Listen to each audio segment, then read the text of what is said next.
ودين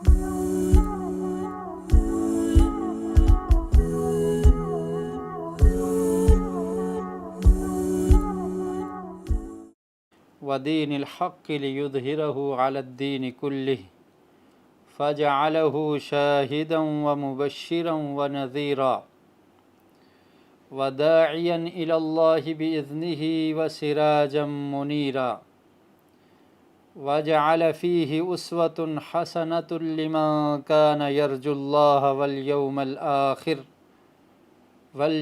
الآخر وذكر الله كثيرا اللهم صل وسلم وبارك عليه وعلى آله وصحبه ومن تبعهم بإحسان إلى يوم الدين وفجر لهم ينابيع الرحمة والرضوان تفجيرا أما بعد فأعوذ بالله السميع العليم من الشيطان الرجيم لقد كان لكم في رسول الله أسوة حسنة لمن كان يرجو الله واليوم الآخر وذكر الله كثيرا۔ اللہ رب العالمین نے قرآن مجید فرقان حمید میں ارشاد فرمایا، سورہ احزاب اس کی آیت نمبر 21، ارشاد باری تعالیٰ ہے کہ البتہ تحقیق یقیناً کان فی رسول اللہ اسوۃ حسنہ، رسول مکرم صلی اللہ علیہ وسلم کی زندگی میں، آپ کی سیرت میں بہترین نمونہ ہے۔ کس کے لیے؟ لمن کان یرجو اللہ والیوم الآخر وذکر اللہ کثیرا، ہر اس شخص کے لیے جو اللہ پر یقین رکھتا ہے، والیوم الآخر اور آخرت کے دن پر یقین رکھتا ہے، جسے اللہ پر ایمان اور یقین ہے کہ وہ اللہ رب العالمین خالق اور مالک ہے، وہ اکیلا ہی عبادت اور بندگی کے لائق ہے، وہ ہر چیز پر قادر ہے، اس کی قدرت کی کوئی انتہا نہیں ہے، وہ جو چاہے کر سکتا ہے۔ اللہ پر جس کو کامل یقین ہے کہ میں اللہ کا بندہ ہوں، وہ میرا معبود ہے، میں مخلوق ہوں، وہ خالق ہے، میں عابد ہوں، وہ معبود ہے، اللہ پر کامل یقین جس بندے کا ہے اس کے لیے والیوم الآخر اور آخرت پر یقین رکھتا ہے کہ یہ دنیا کی زندگی عارضی اور فانی ہے، ختم ہونے والی ہے، اس کے بعد ایک اور زندگی ہے جس کی ابتدا ہوگی، جس کو برزخ کی زندگی کہا جاتا ہے، اور پھر اس کے بعد قیامت قائم ہوگی۔ وہ آخرت کا دن ہے جس دن انسانوں کا حساب ہوگا، ان سے پوچھا جائے گا، ان سے سوال ہوگا کہ تم نے اپنی دنیاوی زندگی کو کیسے بسر کیا۔ ایسا شخص جو اللہ پر یقین رکھتا ہے، آخرت پر یقین رکھتا ہے، مومن ہے، وَذَكَرَ اللَّهَ كَثِيرًا، اور اللہ تعالیٰ کو کثرت سے یاد کرتا ہے، اللہ کے ذکر میں مشغول رہتا ہے، اللہ کو بلا نہیں دیتا، بلکہ اللہ رب العالمین کے احکامات کو یاد رکھتا ہے، اور اللہ رب العالمین نے جو طریقہ اور جو شریعت اور جو دین اس کو دیا ہے اس کی پاسداری کرتا ہے، اس کے مطابق اپنی زندگی بسر کرتا ہے۔ تو ایسے شخص کے لیے نبی اکرم صلی اللہ علیہ وسلم کی سیرت میں، آپ کی زندگی میں بہترین نمونہ ہے۔ پیارے رسول صلی اللہ علیہ وسلم کی زندگی کے تمام پہلو ہی بہترین ہیں، اعلیٰ اور افضل ہیں، اور ان میں بے شمار اسباق ہیں امت محمدیہ کے لیے، امت اسلامیہ کے لیے، مسلمانوں کے لیے اور دیگر لوگوں کے لیے بھی بے شمار اسباق ہیں آقا علیہ الصلاۃ والسلام کی سیرت میں۔ نبی اکرم صلی اللہ علیہ وسلم فداہ ابی و امی، آپ کی سیرت مطہرہ، اس کے کچھ اسباق ہم پڑھ چکے، اور آج جس سبق کو ہم پڑھیں گے اس کی ابتدا نبی اکرم صلی اللہ علیہ وسلم کے پیشہ اور آپ کی تجارت سے اس کا تعلق ہے۔ لاسٹ سبق میں ہم نے یہ ذکر کیا تھا کہ آقا علیہ الصلاۃ والسلام اپنے دادا کی وفات کے بعد ابو طالب کی کفالت میں آ گئے۔ ابو طالب آپ کے چچا تھے اور ان کی یہ اب ذمہ داری تھی کہ وہ پیارے رسول نبی اکرم صلی اللہ علیہ وسلم محمد رسول اللہ کی پرورش کریں، ان کی نگہداشت کریں، ان کی نگہبانی اور کفالت کریں۔ یہ ابو طالب کی ذمہ داری تھی، کیونکہ ابو طالب آپ کے چچا تھے۔ تو آقا علیہ الصلاۃ والسلام ان کی کفالت میں تھے۔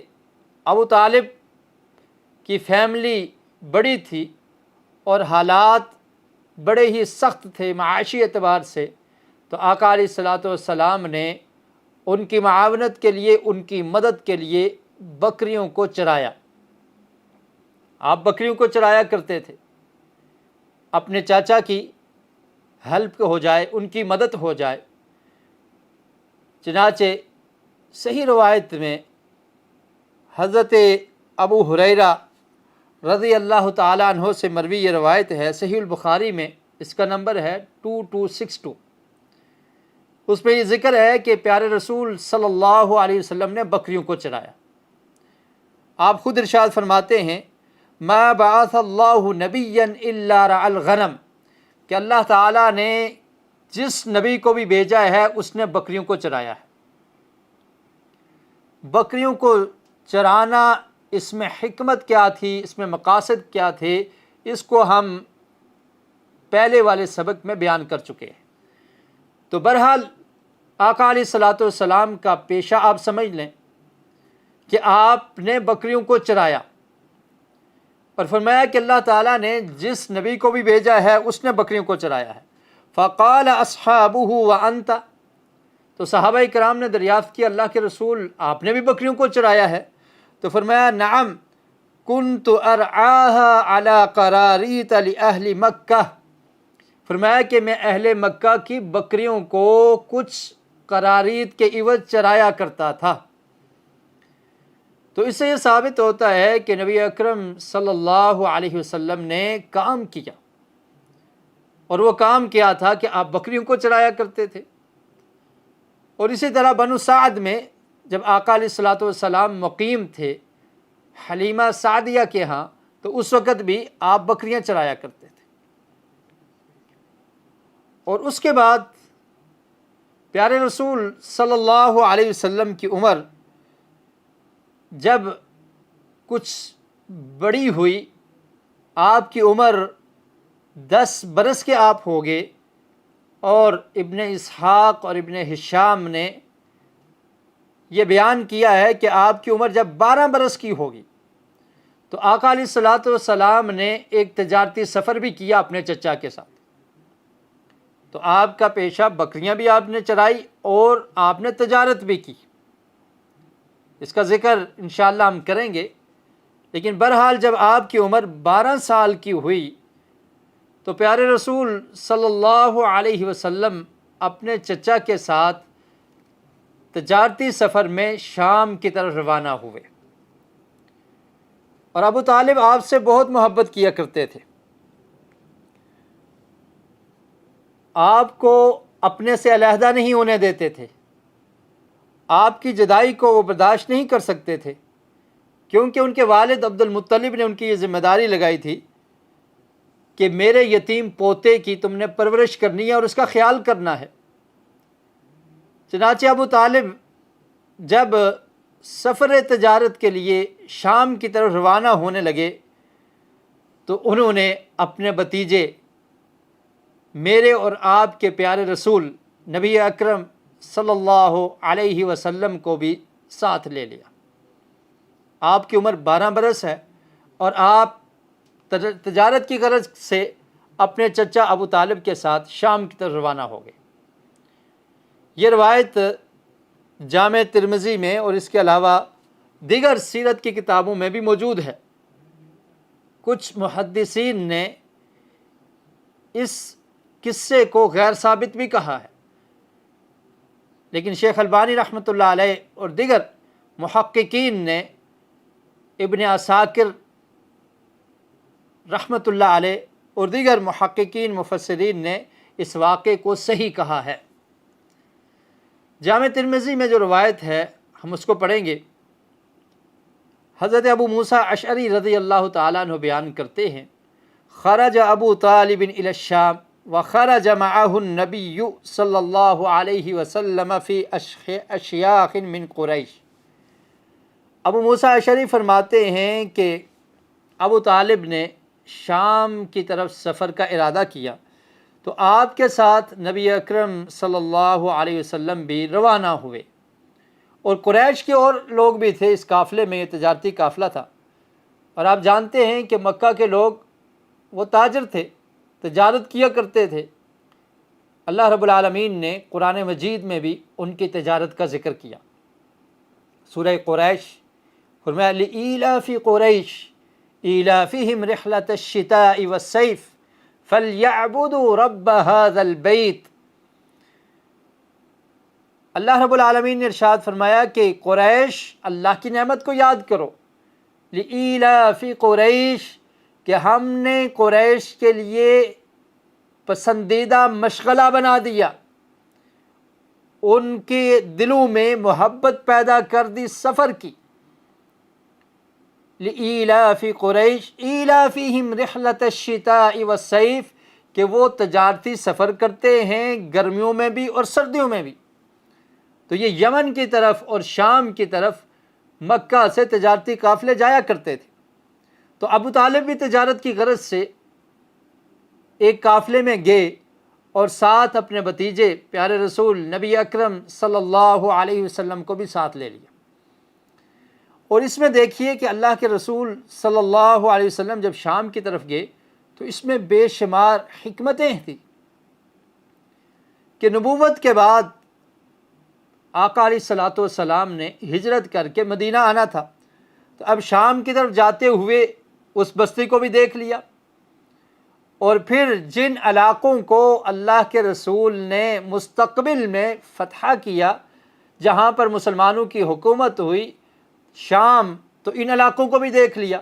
12 سال کی عمر ہے، پیارے رسول صلی اللہ علیہ وسلم سفر تجارت کے لیے روانہ ہو جاتے ہیں، اور آپ کے چچا ابو طالب آپ کے ساتھ ہیں۔ فلما اشرفوا على الراهب هبطوا فحلوا رحالهم فخرج اليهم الراهب وكانوا قبل ذلك يمرون به فلا يخرج اليهم قال فهم يحلون رحالهم فجعل يتخللهم الراهب حتى جاء فأخذ بيد رسول الله صلی اللہ علیہ وسلم۔ جب اس سفر میں قریش کے ساتھ اللہ کے رسول بھی تھے تو راستے میں ایک عجیب واقعہ پیش آیا، اور وہ واقعہ کیا تھا کہ جب بصرہ میں آقا علیہ الصلوۃ والسلام پہنچے اور یہ تجارتی قافلہ بھی ہے، تو ایک راہب جس کا نام بحیرہ تھا، اور کچھ مورخین نے اس کا نام جرجیس بھی کہا ہے، تو اس نے جب اس قافلے کو دیکھا تو وہ ان کے راستے میں آ گیا۔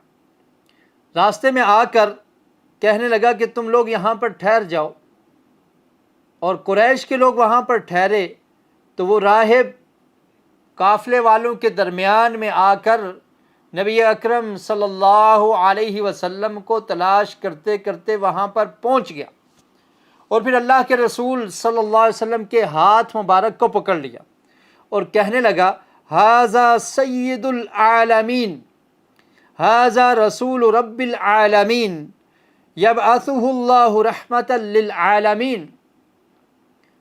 وہ راہب کہنے لگا کہ یہ تمام جہانوں کا سردار ہے، محمد صلی اللہ علیہ وسلم، یہ تمام جہانوں کا سردار ہے۔ ھذا رسول رب العالمین، یہ تمام جہانوں کے رب کی طرف سے پیغمبر بننے والا ہے۔ یبعثہ اللہ رحمۃ للعالمین، اللہ تعالیٰ اس کو تمام جہانوں کے لیے رحمت بنا کر مبعوث کریں گے، بھیجیں گے۔ یہ اللہ کے رسول کی صفات اور اوصاف کو اس راہب نے بیان کر دیا۔ فقال له اشیاخ من قریش ما علمک فقال انکم حین اشرفتم من العقبة لم يبق شجر ولا حجر الا خر ساجدا ولا يسجدان الا لنبی۔ تو قریش کے بڑے لوگوں نے پوچھا کہ راہب تجھے کیسے معلوم ہے کہ یہ تمام جہانوں کے سردار ہیں، یہ پیغمبر اور رسول ہیں، اللہ تعالیٰ ان کو رحمت للعالمین بنا کر مبعوث کرے گا؟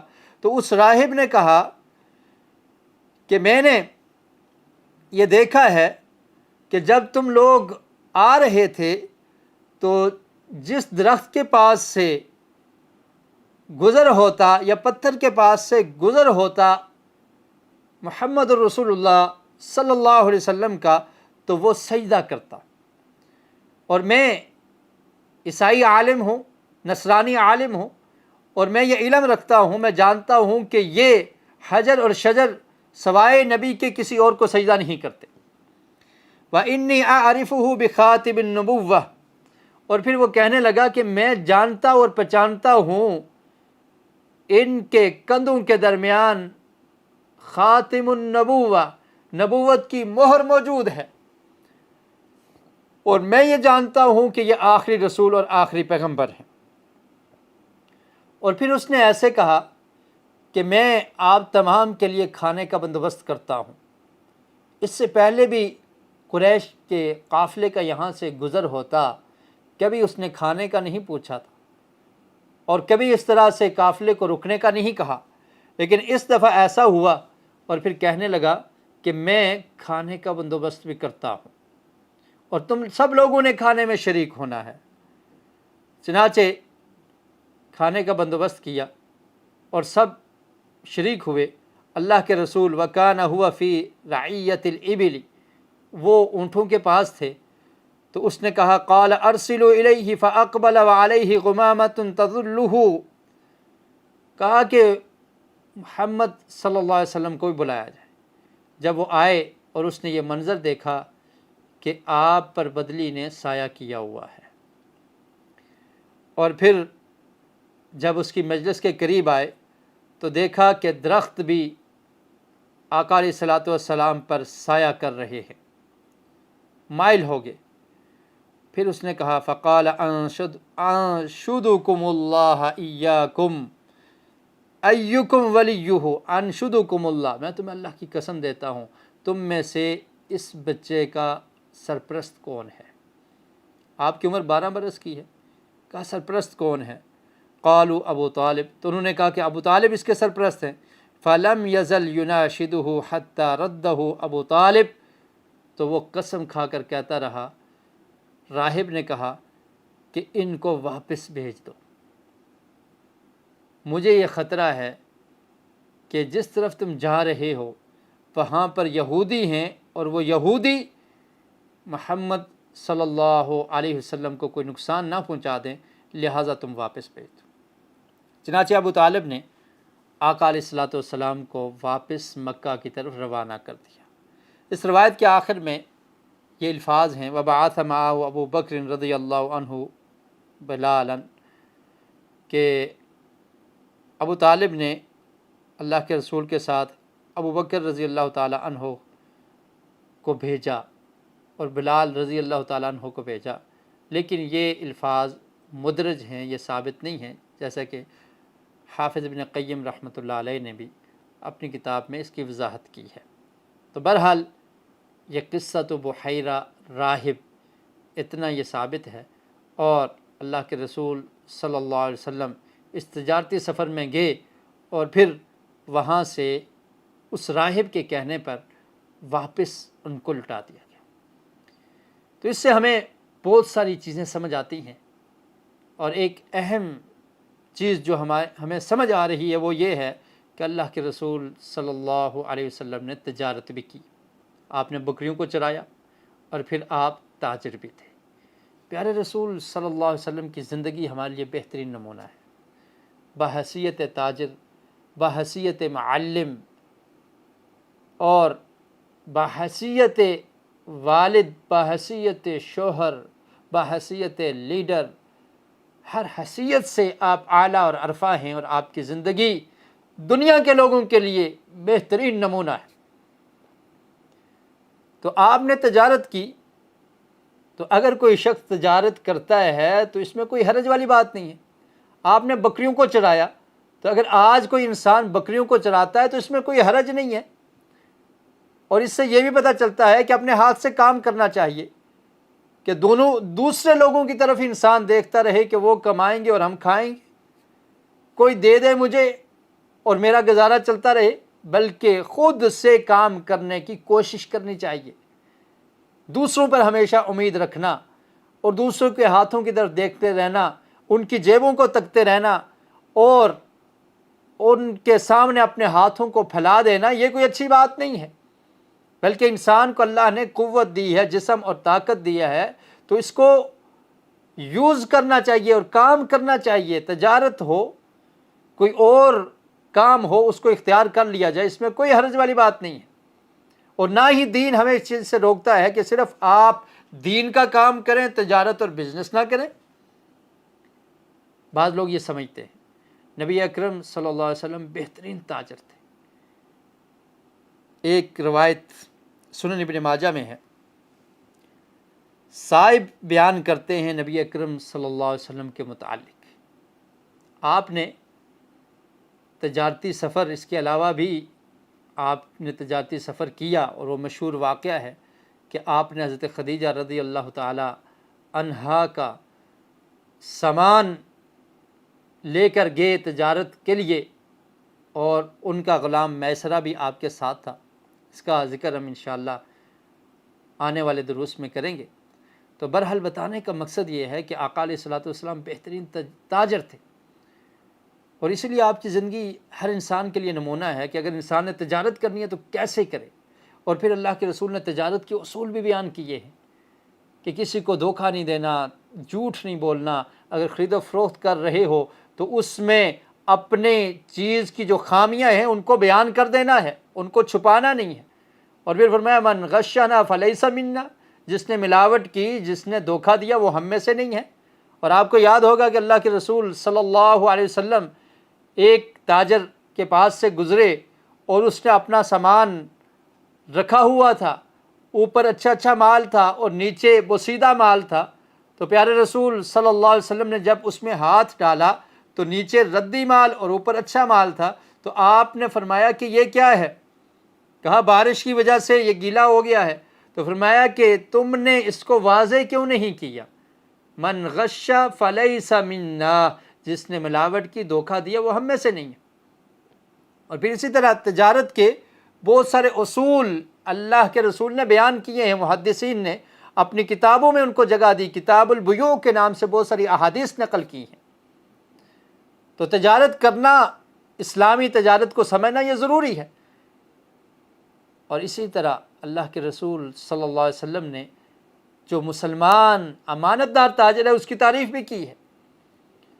اور پھر وہ لوگ جو جھوٹی قسمیں کھا کر اپنے سامان کو فروخت کر دیتے ہیں، ان کے بارے میں وعید بھی احادیث میں ملتی ہے۔ صحیح مسلم کی حدیث ہے، اللہ کے رسول صلی اللہ علیہ وسلم نے ارشاد فرمایا کہ 3 لوگ ایسے ہیں لا یکلمہم اللہ ولا یزکیہم ولہم عذاب علیم، کہ اللہ تعالیٰ ان سے کلام نہیں کرے گا، ان کو پاک نہیں کرے گا، ان کے لیے سخت ترین عذاب ہے۔ وہ کون سے 3 لوگ ہیں؟ فرمایا المسبل ازارہ، اپنے کپڑے کو ٹخنے سے نیچے لٹکانے والا، اور دوسرا فرمایا المنان، احسان جتلانے والا، کہ اگر کسی کو کچھ دیتا ہے تو اس پر احسان کرتا رہتا ہے۔ اور اللہ رب العالمین نے قرآن مجید میں بھی فرمایا نا کہ تم صدقے کو احسان کے ساتھ ضائع نہیں کیا کرو، کہ احسان جتلا کر اپنے انفاق کو، اپنے خرچ کرنے کو ضائع نہ کر دیا کرو۔ تو فرمایا کہ یہ 3 لوگ ایسے ہیں کہ جن سے اللہ نہ کلام کرے گا، نہ ان کو پاک کرے گا، اور ان کے لیے شدید عذاب ہے۔ پہلا آدمی اپنے ازار کو، اپنے کپڑے کو ٹخنے سے نیچے لٹکانے والا، اور دوسرا آدمی جو احسان جتلانے والا ہے، اور تیسرا آدمی کون سا ہے؟ فرمایا ایسا تاجر کہ جو اپنے سودے کو بیچتا ہے، المنفق سلعتہ بحلف کاذب، جھوٹی قسم کھا کر بیچ دیتا ہے، جھوٹ بول کر بیچتا ہے، قسمیں کھا کر، اللہ کا نام لے کر، اللہ کا واسطہ دے کر اپنے کسٹمرز کو قائل کرتا ہے اور جھوٹی قسمیں کھا کر اپنے سودے کو فروخت کر دیتا ہے، فرمایا قیامت کے دن اللہ تعالیٰ اس سے کلام نہیں کرے گا، اس کو پاک نہیں کرے گا، اور اس کے لیے شدید عذاب ہے۔ یہ تجارت کے اصول اللہ کے رسول نے بیان کیے ہیں، اور یہ ہم لوگوں کے لیے ہیں، مسلمان تاجروں کے لیے ہیں۔ تو جب پیارے رسول صلی اللہ علیہ وسلم امام ہونے کے باوجود، لیڈر ہونے کے باوجود، قائد ہونے کے باوجود، خطیب ہونے کے باوجود، مدرس ہونے کے باوجود، دین کے داعی ہونے کے باوجود آپ کسی پیشے کو اختیار کر سکتے ہیں، آپ تجارت کر سکتے ہیں، تو پھر آج کا لیڈر، آج کا عالم، آج کا داعی وہ ایسا کیوں نہیں کر سکتا؟ کر سکتا ہے۔ بہرحال اس میں بے شمار اسباق ہیں، اور اللہ کے رسول صلی اللہ علیہ وسلم کا تجارت میں سچائی کو اختیار کرنا، امانت اور دیانت کا اختیار کرنا، اس کی گواہی آپ کے پارٹنر بھی دیا کرتے تھے۔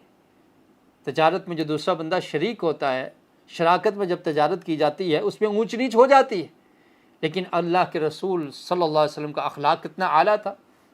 صاحب بیان کرتے ہیں، قال للنبی صلی اللہ علیہ وسلم کنت شریکی فی الجاہلیہ، سنن ابن ماجہ کی روایت ہے، اس کا نمبر ہے 2287۔ شیخ البانی رحمۃ اللہ علیہ نے اس کو صحیح کہا ہے۔ وہ کہتے ہیں کہ انہوں نے نبی اکرم صلی اللہ علیہ وسلم سے کہا، کنت شریکی فی الجاہلیہ، کہ جاہلیت میں آپ میرے پارٹنر تھے، تجارت میں آپ میرے شریک تھے، فکنت خیر شریک، اور آپ بہترین پارٹنر اور شریک تھے میرے، لا تدارینی ولا تمارینی، نہ آپ مجھ سے جھگڑتے تھے نہ ہی اختلاف کرتے تھے، کبھی اختلاف نہیں ہوا، اور نہ ہی مجھ سے جھگڑا کیا کرتے تھے۔ اتنی بہترین تاجر تھے اللہ کے رسول صلی اللہ علیہ وسلم کہ ان کے پارٹنر اور شریک بھی ان کے بارے میں یہ گواہی پیش کر رہے ہیں۔ تو یہ بحیرہ راہب کا قصہ، آپ کا یہ بچپن میں ہی یہ تجارتی سفر تھا، جہاں سے آپ صلی اللہ علیہ وسلم پھر واپس پلٹ آئے، واپس آ گئے۔ آقا علیہ الصلوۃ والسلام کی عمر کچھ مزید بڑی، 12 سال کی عمر میں آپ اپنے چچا ابو طالب کے ساتھ شام کی طرف جانے کا آپ نے ارادہ کیا اور گئے، اور جب آپ کی عمر 15 برس کی ہوئی تو ایک جنگ، جس کو عربی میں کہا جاتا ہے حرب فجار یا حرب الفجار، یہ پیش آئی۔ یہ قبائل کے درمیان جنگ تھی، اور جاہلیت میں ایسی جنگیں ہوا کرتی تھی۔ ایک طرف قریش اور ان کے حلیف اور ان کا ساتھ دینے والے بنو کنانہ یہ لوگ تھے، اور دوسری طرف اس جنگ میں قیس اور عیلان یہ قبیلہ تھا۔ تو اللہ کے رسول صلی اللہ علیہ وسلم کا تعلق بھی چونکہ قریش کے ساتھ تھا، آپ کے چچا وہ اس جنگ میں شریک ہوئے، اور ان دونوں قریش اور کنانہ کا جو لیڈر تھا وہ تھے حرب بن امیہ، ان کو اپنے قبیلے میں شرف حاصل تھا، تو یہ اس کے لیڈر تھے۔ خیر جنگ ہوئی، پہلے قریش اور کنانہ غالب رہے، قیس اور عیلان یہ قریش پر اور بنو کنانہ پر غالب رہے، اور پھر دوپہر کے بعد قریش کا قبیلہ ان پر غالب آ گیا۔ پھر آخر میں صلح ہوگی اور بہت سارے قتل بھی ہوئے اس میں۔ اس کو حرب الفجار یا حرب الفجار کہا جاتا ہے۔ فجار اس لیے کہا جاتا ہے کہ اس جنگ میں حرم کے تقدس کا بھی خیال نہیں رکھا گیا، اور بعض محرخین نے لکھا ہے کہ حرمت والے مہینے کے تقدس کا بھی خیال نہیں رکھا گیا۔ جاہلیت میں بھی عرب لوگ حرمت والے مہینوں میں لڑائی اور جنگ نہیں کیا کرتے، اور حرم کی حدود میں جنگ اور لڑائی نہیں ہوتی تھی، لیکن اس کا خیال نہیں رکھا گیا، تو اس لیے اس کو حرب الفجار یا حرب الفجار کہا جاتا ہے۔ تو آقا علیہ الصلوۃ والسلام اس میں بذات خود شریک نہیں ہوئے، لیکن سیرت کی کتابوں میں یہ بات درج ہے کہ پیارے رسول صلی اللہ علیہ وسلم اپنے چچوں کے ساتھ گئے اور ان کو تیر دیا کرتے تھے، یعنی اس طرف سے کوئی تیر آتا تو پھر اس کے مقابلے میں ان کے چچا جب تیر کو پھینکتے تو اس کو تیار کر کے اللہ کے رسول ان کو پکڑایا کرتے تھے، کیونکہ آپ کا تعلق قریش سے تھا اور آپ نے یہ معاونت اس میں کی۔ بہرحال آپ نے بذات خود اس سے زیادہ اس حرب الفجار میں یا حرب الفجار میں شرکت نہیں کی۔ تو یہ پیارے رسول صلی اللہ علیہ وسلم کی عمر جب 15 برس کی تھی تو یہ جنگ، جس کو جنگ فجار کہا جاتا ہے، یہ پیش آئی، اور اس کے بعد ایک معاہدہ ہوا جس کو حلف المطیبین اور حلف الفضول کہا جاتا ہے۔ حلف کہتے ہیں معاہدے کو، اور المطیبین کہا جاتا ہے خوشبو والے۔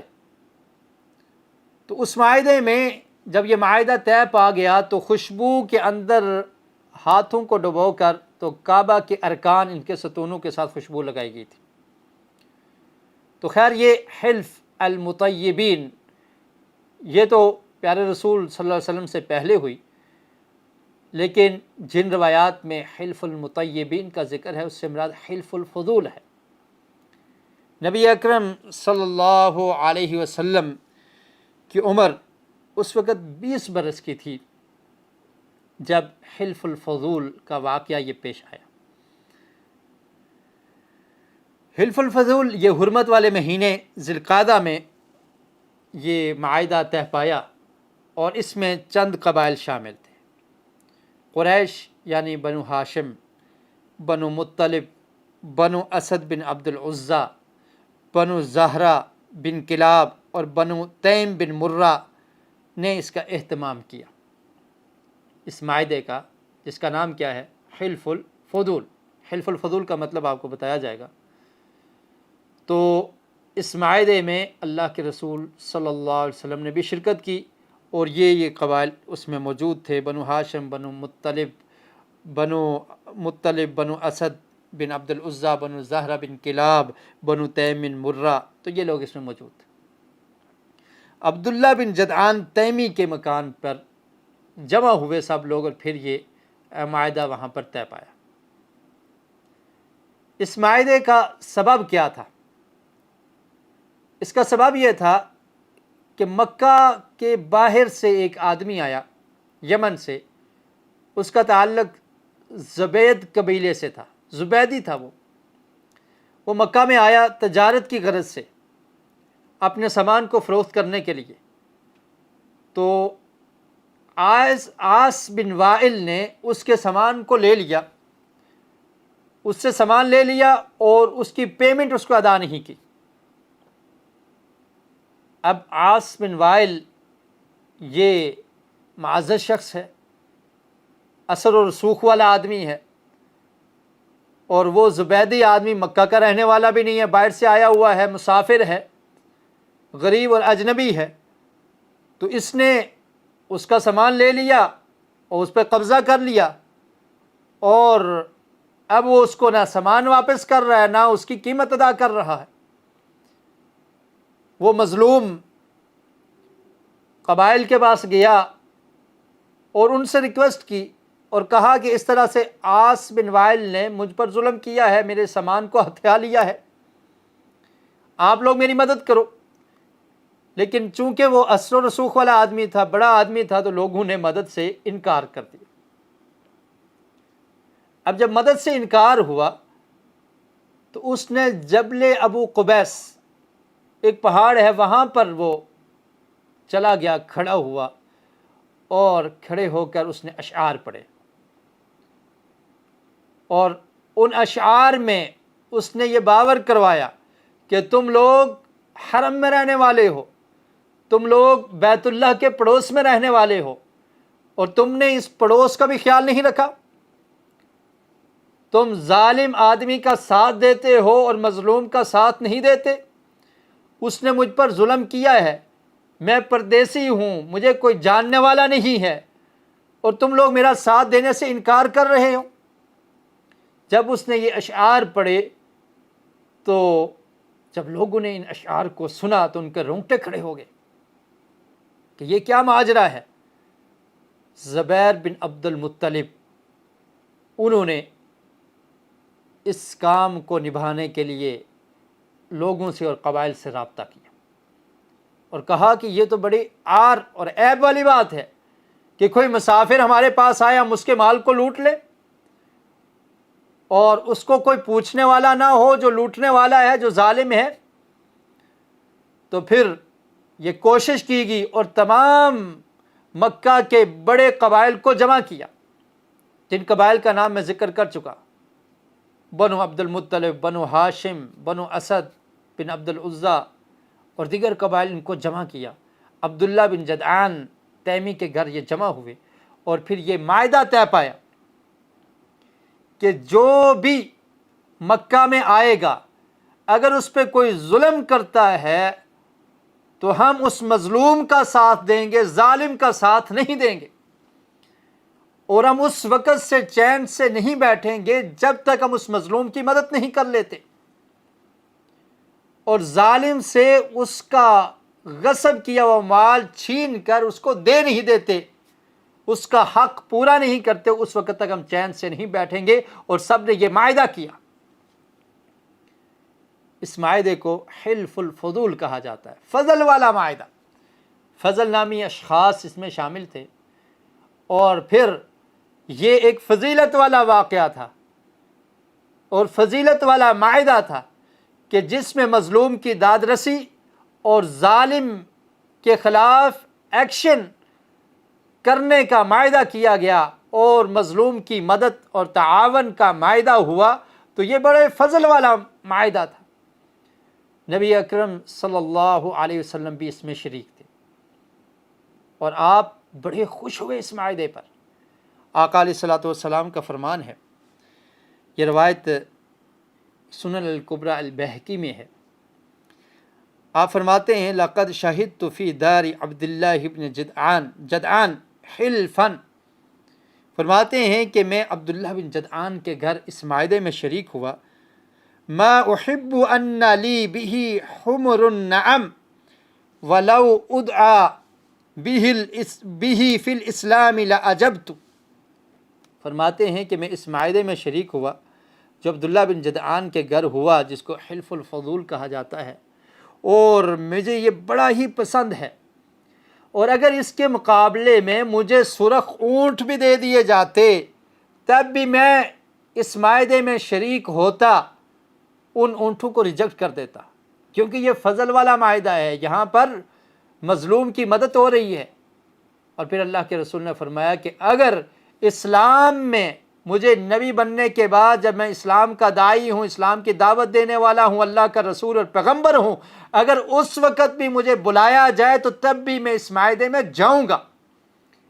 ایسے جو معاہدے ہیں جو کفار کے ساتھ کیے جاتے ہیں، جس میں انسانیت کا فائدہ ہو، انسانیت کا بھلا ہو، جس میں مظلوم کی داد رسی ہو، ظالم کے خلاف ایکشن لیا جائے، ظالم کو پکڑا جائے، ایسا معاہدہ فرمایا کہ اگر اسلام میں بعثت کے بعد بھی مجھے اس طرح کے معاہدے میں بلایا جائے تو میں جانے کے لیے حاضر اور تیار ہوں۔ آپ نے اس قدر اس معاہدے کو پسند کیا۔ اس سے ہمیں یہ پتہ چلتا ہے کہ اسلام امن و سلامتی کا نام ہے، اسلام لوگوں کے حقوق دینے کا نام ہے، لوگوں کے حقوق جہاں پر غصب ہو رہے ہوں، اسلام یہ چاہتا ہے کہ ان کے حقوق ادا کیے جائیں،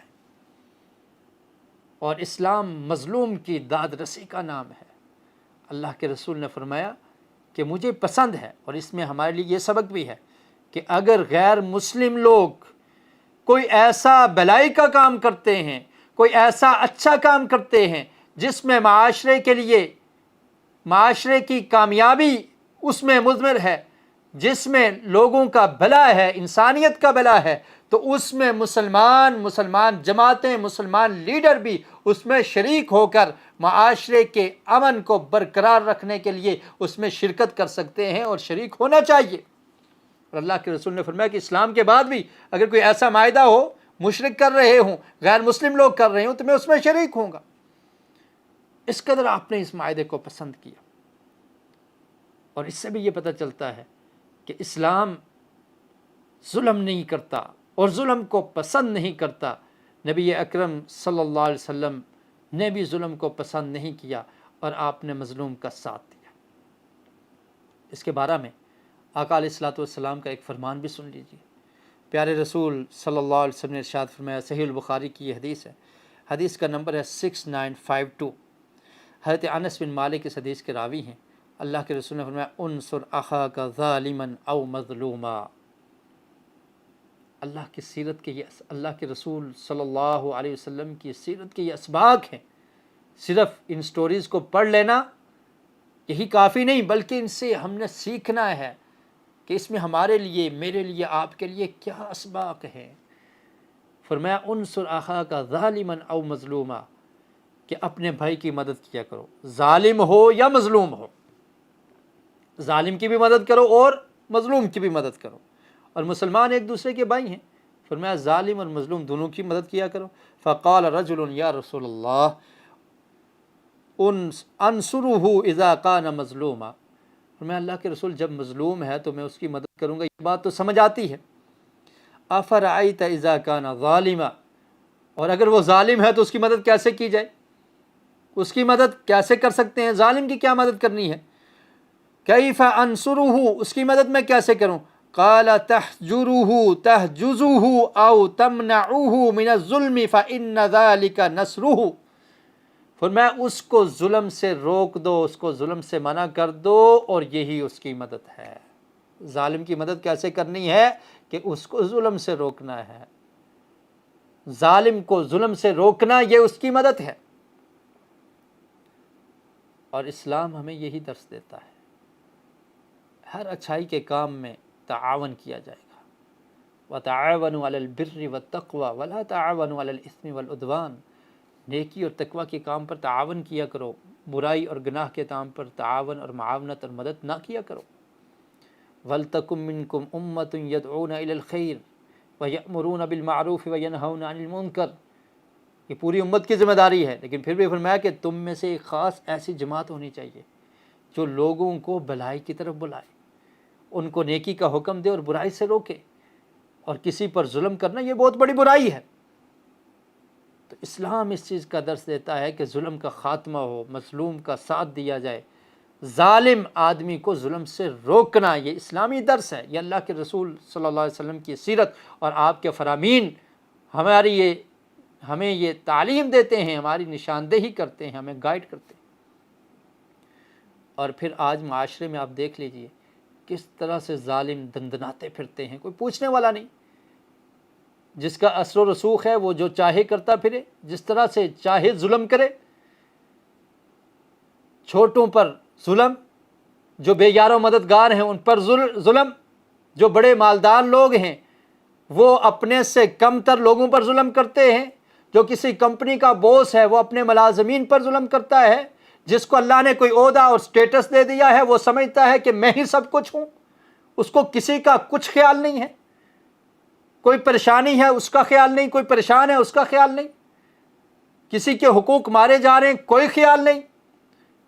اور پھر حد تو یہ ہے کہ اگر آپ کا جو ملازم ہے اس سے کچھ آپ کی دل شکنی ہے، آپ کی کوئی ذاتی رنجش ہے، تو آپ اس کے حق کو مار جاتے ہیں۔ اور اپنے آپ کو مسلمان کہنے والے لوگ، متقی پرہیزگار لوگ، عبادت کرنے والے لوگ، اگر ان کی لائف کا، ان کی زندگیوں کو دیکھا جائے تو ظلم سے بھری پڑی ہیں۔ عدل و انصاف، اسلام ہمیں عدل و انصاف کا حکم دیتا ہے، ظلم سے روکتا ہے۔ اور پھر اللہ کے رسول صلی اللہ علیہ وسلم کا یہ فرمان بھی ہمارے ذہنوں میں رہنا چاہیے کہ آپ نے فرمایا کہ جو مظلوم ہے اس کے درمیان اور اللہ کے درمیان کچھ حائل نہیں ہوتا۔ اللہ تعالیٰ اس کی دعا کو ڈائریکٹ سنتے ہیں۔ مظلوم کی بددعا سے بچنا چاہیے۔ اور کبھی اگر آپ کی کسی سے رنجش بھی ہے، آپ کسی سے ناراض بھی ہیں، تو اس پر ظلم نہ کریں، اس کے حقوق کا خیال رکھیں۔ قرآن مجید ہمیں یہ درس دیتا ہے کہ اگر تمہارا دشمن بھی ہے تو اس سے بھی عدل و انصاف والا معاملہ کرو۔ اگر تمہاری کسی قوم سے، کسی شخص سے دشمنی ہے تو اس دشمنی کی وجہ سے اس پر زیادتی اور ظلم کرنا اسلام اس چیز سے روکتا ہے۔ اس پر بھی زیادتی نہیں کرنی، اس پر بھی ظلم نہیں کرنا۔ قرآن مجید میں اللہ رب العالمین نے ارشاد فرمایا، سورہ مائدہ آیت نمبر 8 ہے، فرمایا یا ایھا الذین آمنوا کونوا قوامین للہ شہداء بالقسط۔ ہم نے کیا سمجھ رکھا ہے ایمان کو؟ چند اعمال کر لینا اور سمجھنا کہ ہم بہت نیک ہیں، حقوق الناس کا کوئی خیال نہیں، لوگوں کے حقوق کی کوئی پرواہ نہیں۔ فرمایا اللہ رب العالمین نے، اے ایمان والو کونوا قوامین للہ شہداء بالقسط، اللہ کی خاطر خوب قائم رہنے والے، انصاف کے ساتھ گواہی دینے والے بن جاؤ، گواہی میں بھی انصاف۔ اور آگے کیا فرمایا، وَلَا يَجْرِمَنَّكُمْ شَنَآنُ قَوْمٍ عَلَىٰ أَلَّا تَعْدِلُوا، اور تمہیں اس چیز پر کسی قوم کی دشمنی نہ ابھارے کہ تم عدل و انصاف نہ کرو۔ تمہاری دشمنی ہے، تم بے انصافی کرتے رہو، تم ظالم بن جاؤ، یہ میرا دشمن ہے، خیر ہے، میں نے اس کو نقصان ہی پہنچانا ہے، اس کے حقوق ہے، میں اس کو غصب کر جاتا ہوں۔ فرمایا کسی قوم کی دشمنی بھی تمہیں اس بات سے نہ روکے، الا اللہ تعدلوا، کہ کہیں تم عدل نہ کرو، اعدلوا هو اقرب للتقوی، متقی بنے پھرتے ہو، عدل و انصاف کرو، انصاف کرو، یہی اصل تقوی ہے، یہ تقوی کے زیادہ قریب ہے۔ واتقوا اللہ ان اللہ خبیر بما تعملون، اللہ سے ڈرتے رہو، بے شک وہ جاننے والا ہے جو بھی تم عمل کرتے ہو۔ تو اس حلف الفضول میں مظلوم کی مدد کی گئی اور ظالم کے خلاف تمام قبائل نے مل کر یہ فیصلہ کیا کہ کوئی بھی ظلم کرنے والا ہو، وہ بڑا ہو یا چھوٹا ہو، ظالم کو پکڑا جائے گا اور ظالم سے مظلوم کے حقوق چھین کر لے کر دیے جائیں گے اور مظلوم کی داد رسی ہوگی۔ اللہ کے رسول صلی اللہ علیہ وسلم نے اس معاہدے کو پسند کیا،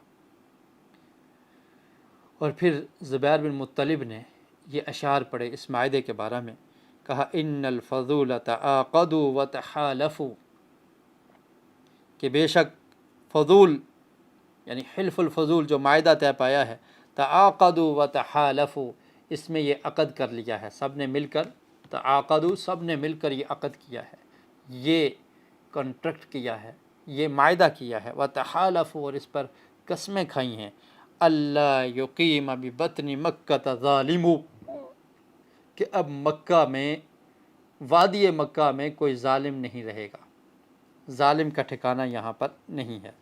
امر علیہ تعاقدوا وتواثقوا، اور یہ ایسا معاملہ ہے کہ جس پر عقد بھی کیے ہیں اور پھر پختہ عہد و پیمان کیے ہیں۔ فالجار والمعتر فیہم سالم، اس میں پڑوس سے آنے والا کوئی شخص ہو یا باہر سے آنے والا کوئی اجنبی شخص ہو، فیہم سالم، وہ بھی سلامت رہے گا، اس پر بھی کوئی شخص ظلم نہیں کر سکے گا۔ تو یہ حلف الفضول تھی جس میں نبی اکرم صلی اللہ علیہ وسلم بھی شریک ہوئے اور آپ نے اس معاہدے کو پسند کیا، اور ابھی آپ نبی نہیں مانے، 20 سال قبل کا یہ واقعہ ہے، آپ کی عمر 20 سال ہے، تو اس وقت یہ حلف الفضول والا واقعہ پیش آیا۔ آقا علیہ الصلوۃ والسلام کی عمر جب اس سے بڑھتی چلی گئی، آپ کی عمر 25 برس ہوئی، تو 25 برس کی عمر میں پیارے رسول صلی اللہ علیہ وسلم نے پھر شام کا سفر کیا۔ اس دفعہ شام کے سفر کے لیے آپ کو بھیجنے والی جو خاتون تھی ان کا نام تھا خدیجہ رضی اللہ تعالی عنہا۔ یہ مکہ کی مالدار خاتون تھی اور نسب کے اعتبار سے بھی اعلیٰ نسب سے ان کا تعلق تھا۔ یہ لوگوں کو بھیجا کرتی تھی تجارت کی غرض سے، اپنا مال دے کر۔ تو جب انہوں نے نبی اکرم صلی اللہ علیہ وسلم کے متعلق سنا کہ مکہ میں یہ معروف ہے کہ آپ صادق ہیں، آپ سچ بولنے والے ہیں، آپ جھوٹ نہیں بولتے، اور اللہ کے رسول کا فرمان ہے